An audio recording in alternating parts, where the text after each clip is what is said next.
یہ بات ذہن میں رکھنی چاہیے کہ جو پیغمبر علیہ السلام کے صحابہ اور اہل بیت سے محبت رکھے تو وہ رحمت اللہ، اور جو نفرت رکھے وہ لعنت اللہ۔ سب کہو سبحان اللہ۔ تو یہ بات بنتی ہے نہیں بنتی؟ تو یہ رسول اللہ کی جماعت ہے جس پر حضور پاک علیہ السلام نے اتنی محنت فرمائی۔ اس طبقے کو قرآن کریم نے حزب اللہ کہا ہے۔ یہ سورت ہے سورت نمبر 58، سورت المجادلہ۔ مجادلہ کا معنی ہوتا ہے آپس میں بحث کرنا، لڑائی والی ترتیب پر بحث کرنا کہ ایسے ہو جائے جی، ایسے ہو جائے جی، نہیں ایسے ہو جائے۔ یہ کس کی لڑائی ہوئی تھی؟ یہ کس کی بحث ہوئی تھی؟ یہ کس نے آ کر شکوہ کیا تھا اور کس سے کیا تھا؟ یہ بھی تو سورت میں ہمیں پتہ چلے تو یہ موجود ہے۔ سورت نمبر 58 ہے، 28ویں پارے کی پہلی سورت ہے۔ یہ جھگڑا ہوا ہے ایک عورت اور اللہ کے رسول صلی اللہ علیہ وسلم کے درمیان۔ عورت کون ہے؟ صحابیہ ہے، حضرت خولہ ہے۔ کوئی کافر بھی نہیں ہے، کوئی لڑائی کسی بغض کی بنیاد پہ بھی نہیں ہے، اپنے حق کے وصول کرنے کے لیے۔ لیکن لڑائی اس کی تھی کس سے؟ اپنے شوہر سے۔ وہ مسئلہ پوچھنے حضور پاک سے آئی تو وہ جواب نہ ملا جو وہ سوچ کر آئی تھی، جو اپنے ذہن میں جواب سجا کے آئی نا کہ یہ جواب ہوگا۔ بظاہر تو عورت مظلوم تھی اور مظلوم ہی تھی یقیناً، لیکن جواب اسے اس کی توقع کے مطابق نہیں ملا، جواب اس کی سوچ کے مطابق نہیں ملا، تو وہ تھوڑی سی جھگڑنے کے انداز میں بات کرنے لگی۔ نہ حضور پاک نے اس پر برا منایا، نہ اللہ نے برا منایا۔ اگر کوئی کہنے جھگڑے والی آئی تھی، کیوں نبی سے جھگڑا کیا؟ اسے کہو استاد شاگرد اور کلاس کی بات ہے، تو کون ہے بات کرنے والا؟ استاد شاگرد کا مسئلہ ہے، امتحان اللہ دے کر رضی اللہ کہہ رہا ہے تو تیسرے آؤٹ سائڈر کو اس میں بات کرنے کی ضرورت نہیں ہے۔ حضرت مولانا پڑھا رہے ہیں، شاگرد پڑھ رہا ہے، راہ جاتے ہوئے کوئی بندہ کہا مولوی صاحب تو ہی میں کیوں کریں دا بیٹھے بھی تو ونجا اپنے آلو بیچ، تیرا کیا کام ہے اس میں انٹرفیئر کرنے کا؟ تو یہ اللہ کے نبی اور صحابی، استاد اور شاگرد کی بات ہے۔ اچھا، وہ حضرت خولہ اپنے خاوند حضرت اوس کے لیے ایک بات لائی۔ بات کیا تھی؟ ان کے خاوند نے ایک جملہ اپنے منہ سے نکالا، اسے کہتے ہیں زہار۔ پرانے زمانے میں زہار والا جملہ طلاق ہوتی تھی۔ وہ کیا ہے کہ تو میرے لیے میری ماں بن گئی ہے، اس طرح کے کوئی جملے بولتے، زہار، انتی علیہ کظہر امی۔ علمی مسئلہ ہے، میں عوامی لہجے میں آپ کو سمجھا رہا ہوں، تو گویا بس وہ جان چھوٹ جاتی، ڈیورس ہو جاتی اور طلاق ہو جاتی۔ تو ان کے خاوند نے بھی غصے میں آ کر، صحابی ہیں وہ بھی، بیوی کوئی جملہ کہہ دیا۔ اب بیوی کتنے بچوں کی ماں، والد شہید ہو گیا، ماں فوت ہو گئی ہے، بھائی شہید ہو گئے ہیں، پیچھے واپس جائے تو میکے میں کس کے پاس جائے؟ پیچھے کوئی مجمع، کوئی بندے ہی نہیں ہے، فیملی بھی نہیں ہے، کوئی اس کا میکا بھی نہیں ہے، نہ بھائی کا گھر ہے، نہ ماں کا گھر ہے، نہ ابا ہے اس دھرتی پر، چھوٹے چھوٹے بچے ہیں، کہاں جائے؟ اور یہ اس زمانے کی طلاق شمار تھی۔ تو یہ تو ہو گیا، تو اللہ کے رسول صلی اللہ علیہ وسلم کے پاس آئے۔ یار اس کے ایمان کی عالم اور کیفیت کا اندازہ لگائیں، اس کے آنے کو بھی اللہ نے قرآن کی آیت میں بیان کیا، اس کی بات پوچھنے کو بھی اللہ نے قرآن کی آیت میں بیان کیا، اور اس کا کسی مسئلے پر تھوڑا سا جھگڑے والا انداز اختیار کرنے کو بھی اللہ نے قرآن کے لفظوں میں بیان کیا۔ بے شک وہ خاتون آئی ہے، یہ پہلی آیت اٹھائیں سورۃ المجادلہ کی۔ قد سمع اللہ قول التی تجادلک فی زوجہا وتشتقی الی اللہ واللہ یسمع تحاورکما ان اللہ سمیع بصیر۔ یہ پہلی آیت، فرمایا قد سمع اللہ، محبوب مصطفیٰ جب وہ آپ کے پاس آئی، اللہ تعالیٰ نے سن لی۔ کیا سنا؟ قول التی، اس عورت کی بات، کس مسئلے میں؟ فی زوجہا، اپنے خاوند کے بارے میں۔ آپ نے جو جواب دیا، اس نے جو بات کی، وہ اللہ نے سن لی۔ پھر اس عورت نے کیا کیا؟ کہا آپ کے دربار سے تو ہٹی، پھر رابطہ اس نے مجھ سے کیا۔ وَتَشْتَكِي إِلَى اللَّهِ، اللہ کے سامنے ہاتھ اٹھا کر شکایت کے طور پہ دعا کرنے لگی کہ میرے مولا میری جگہ کہاں ہے، میں جاؤں تو جاؤں کہاں، میرے خاوند نے غصے میں یہ لفظ بول دیا، اللہ کو میرے لیے حال ہے۔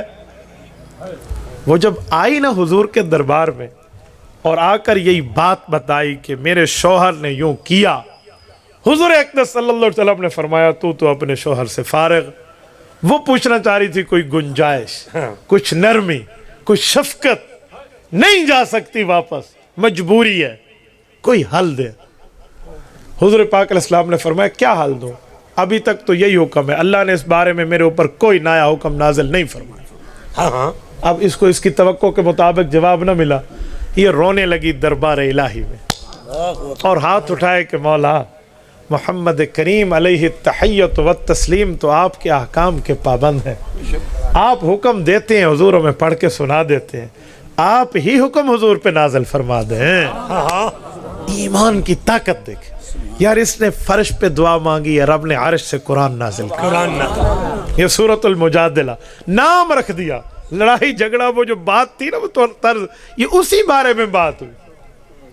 حضور پاک علیہ السلام نے جب گنجائش نہ دی کہ حکم اترا نہیں ہے، اللہ نے بات فرمائی نہیں ہے، میں کیسے تجھے کہوں، میں تو وہی معاشرے کی ترتیب کے مطابق سنا رہا ہوں جو آج تک چل رہا ہے معاملہ۔ تو اس نے کہا اچھا میں اپنے اللہ سے بات کرتی ہوں۔ مصلی ڈالا، دعا کے لیے ہاتھ اٹھائے، رب کریم نے نیا حکم نازل فرما دیا۔ اس طلاق کے حکم والی بات کو جاری نہیں فرمایا، فرمایا طلاق اور ہے، زہار اور ہے۔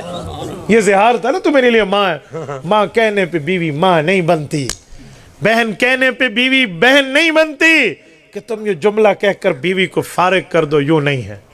تو رب کریم نے حکم فرمایا واللہ یسمع تحاورکما، آپ کی بات کو جو آپس میں ہو رہی تھی نا اللہ رب العزت سن رہے تھے۔ ان اللہ سمیع بصیر، اللہ ہر چیز کو سننے والا ہے، ہر چیز کو دیکھنے والا ہے۔ اور اللہ کا سننا اور دیکھنا کیسے ہے، علماء اس کی مثال دیتے ہیں، اس چٹیل میدان بن جائے نا دنیا، کتنی لاکھوں زبانیں اس میں بولی جاتی ہیں، ہر بندہ اپنی مادری زبان میں اللہ سے بات کرے، یہ نہیں ہے کہ ہک دی سن گے نا تے دوجی دی سننے میں، اللہ سب کی برابر سن رہے ہیں۔ اور اللہ کا دیکھنا کیسے ہے، ہوا یرا نملۃ السوداء علی الصخرۃ السماء فی اللیلۃ الظلماء، کالی رات، کالا پہاڑ، کالا پتھر، کالی چونٹی ہوئی چلتے بھی اللہ اس کو دیکھ رہے ہیں۔ یہ ہے رب کا دیکھنا، اور اللہ تعالیٰ تو ہر چیز۔ یہ 12ویں پارے کی پہلی آیت ہے نا، وَمَا مِن دَابَّةٍ فِي الْأَرْضِ إِلَّا عَلَى اللَّهِ رِزْقُهَا، اس کے تحت تفسیر روح المعانی میں امام محمود آلوسی رحمۃ اللہ علیہ اللہ کی طاقت کے لیے حضرت موسیٰ علیہ السلام کا ایک واقعہ ذکر فرماتے ہیں۔ کہتے حضرت موسیٰ علیہ نبینا علیہ السلام گزر رہے تھے، رب کریم نے اپنی قدرت کے اظہار کے لیے فرمایا کہ موسیٰ جو آپ کے ہاتھ میں عصا ہے یہ پہاڑ پر ماریں۔ انہوں نے مارا تو ایک چھوٹا پتھر نکلا، کہا اس پتھر پہ ماریں، اس پہ مارا تو پتھر 2 ٹکڑے ہوا، اندر سے ایک کیڑا نکلا جس کی خوراک بھی موجود تھی۔ اور وقت کا نبی تو حشرات الارض اور جانوروں کی زبانیں جانتا ہے، جیسے ہمارے پاک پیغمبر صلی اللہ علیہ وسلم کے بارے میں ہے نا کہ حضور اقدس صلی اللہ علیہ وسلم کے ساتھ ہرنی نے بات کی، اونٹ نے بات کی، آپ علیہ السلام کے ساتھ خمری اور کبوتری نے بات کی، حضور پاک ان کی زبان سمجھ، گوہ نے بات کی اللہ کے رسول سے، یا ضب من انا، حدیث میں ہے نا کہ اس نے وہ مری ہوئی گوہ رکھی، طبرانی میں ہے، حضرت عمر کی روایت ہے، حضور پاک علیہ السلام کہنے لگا یہ گوہ آپ کی ختم نبوت کی گواہی دیتی ہے؟ تو حضور پاک نے فرمایا یا ضب، اوے گوہ، وہ دیکھنے لگا بھئی مری ہوئی گوہ سے کیسے بات کر رہے ہیں؟ امام طبرانی کہتے ہیں حضرت عمر نے فرمایا فَيَجِيبُهُ بِلُغَةٍ عَرَبِيٍّ مُبِينٍ، اس گوہ نے واضح عربی زبان میں جواب دینا شروع کر دیا، کہ لبیک وسعدیک یا رسول رب العالمین، کہ اللہ کے رسول میں حاضر، میری خوش قسمت مجھے آپ نے بلایا، میری خوش قسمتی فرمائیے۔ آنکھیں پھٹی رہ گئی بنی فزارہ کے اس شخص کی، کیا ہوا؟ حضور پاک علیہ السلام نے فرمایا من آنا، بتا اسے اللہ کے حکم سے کہ میں کون ہوں۔ اس گوہ نے 4 الفاظ میں قصہ پورا کر کے رکھا، کہ انت رسول رب العالمین وخاتم النبیین قد افلح من صدقت وقد خاب من کذبک، آپ اللہ کے رسول ہیں، آخری نبی آپ کے بعد نیا نبی پیدا نہیں ہوگا. کامیاب کوئی ہونا چاہتا ہے آپ کی تابعداری میں ہو جائے، اور کوئی ناکام رہنا چاہتا ہے وہ آپ سے غداری کر لے. جانور تو نبی کے ساتھ بولتا ہے. حضرت موسیٰ علیہ السلام نے جب ڈنڈا مارا تو وہ جو کیڑا نکلا وہ کچھ کہہ رہا تھا اپنی ٹمٹماتی ہوئی زبان سے. حضرت موسیٰ علیہ السلام نے اٹھا کر کان مبارک کے ساتھ لگایا. کیا کہہ رہا؟ تو وہ کیڑا 5 جملے کہہ رہا. امام آلوسی نے تفسیر رول معانی 12ویں پارے کی پہلی آیت کی شرح میں لکھا 5 جملے کہہ رہے. سبحان من یرانی یعرف مکانی یسمع کلامی یرزقنی ولا ینسانی. سبحان من یرانی، میرا اللہ تو ہر شرک سے پاک ہے، ہر شریک سے پاک ہے، جو مجھے ادھر بھی دیکھ رہا ہے. یعرف مکانی، میری جگہ سے واقف ہے. یسمع کلامی، میری دعا کو سنتا ہے، مانتا ہے، قبول کرتا ہے. یرزقنی، مجھے ادھر میرے مطابق رزق دے رہا ہے. ولا ینسانی، کبھی میرے کھانے کے وقت میں مجھے بھولا نہیں ہے. میری بات کا مطلب تھا کہ اللہ دیکھتا کیسے ہے. ان اللہ سمیع بصیر پر میں نے بات چلائی تھی. اللہ سنتا بھی ہے، دیکھتا. تو اللہ تو اس کی بھی سنتا ہے جو پہاڑ کے اندر پتھر، پتھر کے اندر کیڑا ہے. اور یہ تو پیغمبر کی صحابیہ تھی، یہ تو رسول اللہ کی شاگرد تھی، یہ تو اللہ کے رسول پہ ایمان لانے والی اس دھرتی کے افضل طبقے کی ایک فرد تھی. اس کی اللہ تعالیٰ کیسے نہیں سنے گا؟ اس نے مصلی بچھایا اور دعا مانگی. رسالت مآب علیہ السلام نے واپس اس عورت کو بلوایا کہ آگے اللہ تعالیٰ نے حکم نازل فرمایا الذین یظاہرون منکم من نسائہم ما ہن امہاتہم. فرمایا اس طرح کسی نے کر لیا نا، حرکت تو بہت بری ہے، کام تو بہت غلط ہے، یہ بالکل ڈینجرس سچویشن بنے گی کہ اس نے ماں کہہ دیا. نہیں کہنا چاہیے تھا لیکن ماں بنتی نہیں ہے. ماں ہن امہاتہم، یہ نہ سمجھو ماں کہنے سے ماں بن جائے گی، نہیں، منہ بولی ماں بھی نہیں بنتی، وہ تو تیری بیوی ہے. لیکن اچھا ماں کون ہے؟ ان امہاتہم الا اللہ ولدناہم، ماں تو وہ ہے جن کے پیٹ سے پیدا ہوئے. بیوی کیسے ماں بن گئی؟ وَإِنَّهُمْ لَيَقُولُونَ مُنْكَرًا مِنَ الْقَوْلِ وَزُورًا. بول بہت غلط ہے اور جھوٹا ہے، بات بہت خراب ہے اور غلط ہے. یہ بات تو ٹھیک ہے لیکن اس سے ماں نہیں بنتی. وَإِنَّ اللَّهَ لَعَفُوٌّ غَفُورٌ، معافی مانگو تو اللہ معاف کرنے والا بھی ہے اور رحمت کرنے والا بھی ہے. اچھا حل نکل آیا؟ جی نکل آیا. کیا؟ پھر رب کریم نے حل دیا. فرمایا اس کے 3 حل ہیں. یہ رکوع تک جا رہا ہے، میں آپ کے سامنے ترجمے کی بنیاد پہ رکھتا ہوں. نمبر 1 کہا 60 غلام آزاد کرنے پر. ایک پہلے پہ حل دیا کہ آپ کو کیا کرنا پڑے گا؟ 1 غلام آزاد کرنا پڑے گا.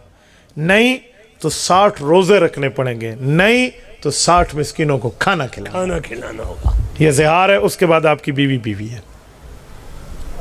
یا غلام آزاد کرو یا 60 روزے رکھو مسلسل، من قبل یا تماسا، گھر والی کے پاس جانے سے پہلے پہلے، یا 60 بندوں کو کھانا کھلاؤ 2 وقت کا، 1 مسکین کو. 60 مسکین ہونے چاہیے. یہ کفارہ ہے، یہ حل ہے، یہ سلوشن ہے. یہ اللہ تعالیٰ نے حکم اتارا. حضور پاک علیہ السلام نے پڑھ کے سنایا. وہ خاتون دوبارہ اپنے گھر گئی.